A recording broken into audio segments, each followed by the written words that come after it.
An excerpt from The Talented Clementine by Sara Pennypacker. Pictures by Marla Frazee. Clementine has a big problem. She has no talents, and tonight is the big talent palooza. Every third and fourth grader will be dancing, singing, or turning cartwheels, except Clementine. Even Margaret, her best friend, has an act. Now Clementine has to tell Miss Rice, the principal, and Margaret's teacher why she won't be performing. What can Clementine say? For once, she is completely out of ideas. When I walked into the auditorium, I saw Margaret's teacher and Mrs. Rice sitting at the side of the stage on the tall director's chair. I tried to hide, but Margaret's teacher saw me. She looked down at her clipboard and frowned. Then she yelled so loud all the kids in the auditorium stopped what they were doing to listen. "Clementine, I don't seem to have you listed here. No matter, we'll fit you in. What's your act?" I went over there and whispered in her ear that I didn't have one. I hoped the kids watching thought I was saying I couldn't choose because I had too many talents. "What do you mean you don't have one?" Margaret's teacher yelled, even though I was right there. Okay, fine. Maybe she didn't yell it, but all the kids were listening so hard they heard anyway. "Hey, Clementine," one of the fourth graders called out. "Your face looks like it's burning up. Maybe that could be your act." About 1,000,000 kids laughed, even though he was N-O-T, not funny. But he was right. When I get embarrassed, my face gets red and hot, so I didn't yell anything back to him. I just stood there with my red, hot face hanging down. Mrs. Rice called me over. "Come sit beside me, Clementine," she said. "You can keep me company during the rehearsal." So I had to sit in between Mrs. Rice and Margaret's teacher, right there at the side of the stage where all the kids could see me and know that I had no talents. The first act was called A Dozen Doozies Cartwheelers. 12 kids lined up, 6 on each side of the stage. "Wait!" I yelled. I ran into the gym and dragged a tumbling mat back into the auditorium, placed it on the floor in front of the stage. Then I got some of the Dozen Doozies to help me. Pretty soon, we had all of the mats piled up. Margaret's teacher was glaring at me, and she tapped her watch. "They're going over," I explained. "No matter how they start off aiming, some of them are going over." And they did. At least half a dozen doozies went flying off the stage, right onto the mats. As soon as we got those kids back up and checked them for broken bones, I saw something else with my amazing corner eyes. "Stop!" I yelled, and then I ran over and grabbed a handful of crackers from one of the third graders just before they went into his mouth. "You're up next," I reminded him, "and you're whistling Yankee Doodle Dandy. No crackers." When I got back, Margaret's teacher gave me a look that said she was going to remember all this nonsense when I got into her grade. But Mrs. Rice gave me a thumbs up. "Thank you, Clementine," she said. "Those crackers could have been a problem." And you will not believe what happened next. Margaret's teacher apologized. "I'm sorry," she said. "I'm just a little antsy tonight." I wanted to stick around to hear why she was antsy, but just then I noticed that the super-duper Hula Hoopers had been hula hooping for a while. I went over and asked them how long they were planning to go on. The girl on the right said, "I once went for 5 hours and 13 minutes. And the girl on the left made a face that said, "That's nothing." "Well, you need to have an ending tonight," I said. "There are a lot of acts after yours." I borrowed the Jump Roper CD player and explained about how they could hula hoop to the music and then S-T-O-P stop when it was over. And I didn't even get to sit down again for the rest of the afternoon because everybody needed my help for something. Finally, after everyone had a chance to practice their acts, I went over to Mrs. Rice. "May I go into your office and use the phone? I need to call my parents and tell them not to come." "I think it's a little late for that," Mrs. Rice showed me her watch, and then she called out, "Take your places, people. 5 minutes to showtime."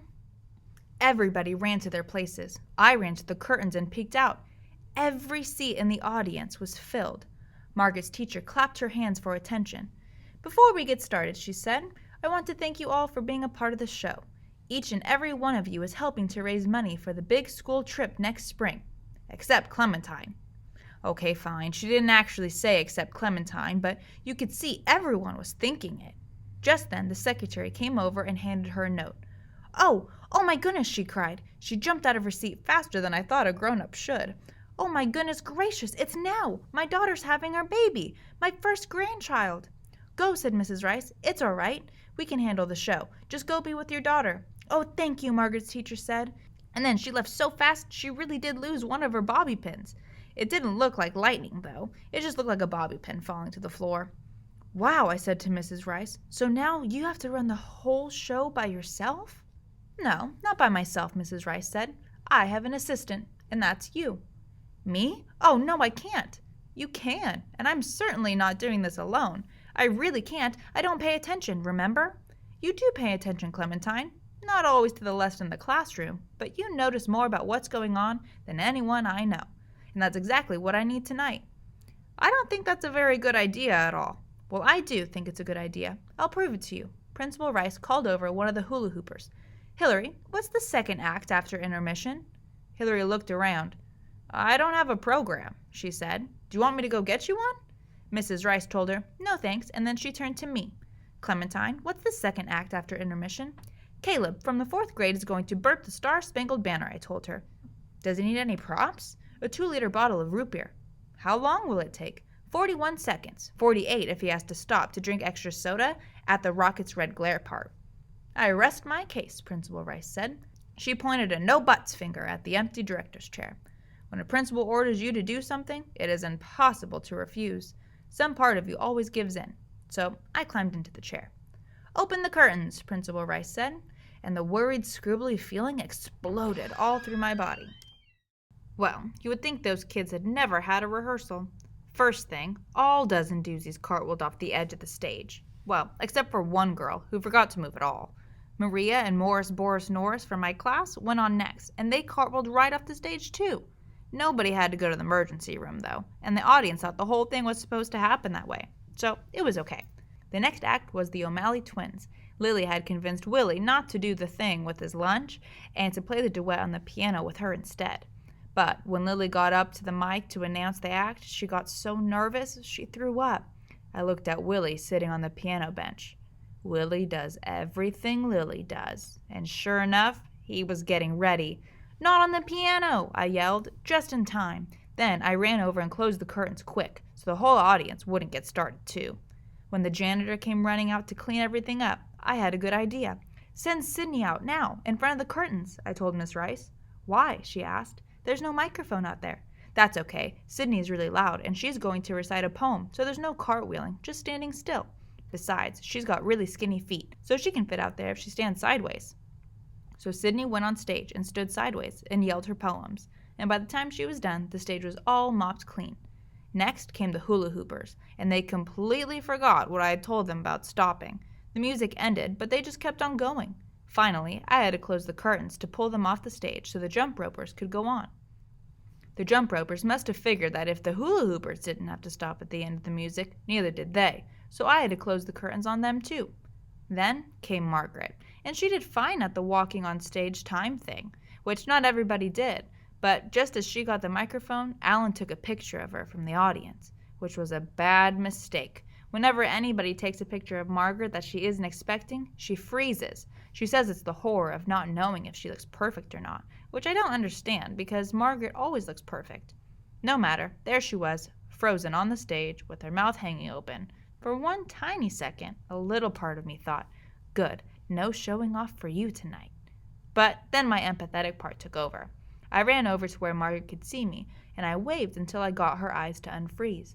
I pointed to my hair, and I pretended to brush it. Margaret nodded like a robot, and she turned to the audience. First, always brush your hair, even if it's cut off like mine. She looked back at me, and I pretended to do up the buttons. Then I pointed to my right. Always make sure you're buttoned up right, Margaret told the audience. Then I lifted my foot and crossed my fingers over my sneaker.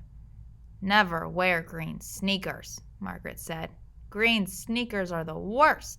And then she shook herself as if she'd been asleep, and she went up close to the mic. Wait a minute, she said. I was just kidding about that one. You can wear any color sneakers you want, and green is the most fashionable of all. She zoomed me a smile so huge all her teeth bracelets sparkled like diamonds in the spotlight. I zoomed one back, except with no teeth bracelets, because I don't have them yet. After that, Margaret was okay. I went back and climbed up on the director's chair, and Principal Rice gave me a huge smile, too. She leaned over and said, I have the answer for you now, Clementine, about why you can't have a substitute. It's because there's no substitute for you. You're one of a kind. And that's when I realized I didn't have the worried feeling anymore. Instead, I had the proud feeling, like the sun was rising in my chest. The proud, sun-rising feeling stayed with me all through the rest of the show, And no matter what went wrong, which was plenty, Mrs. Rice and I just fixed it.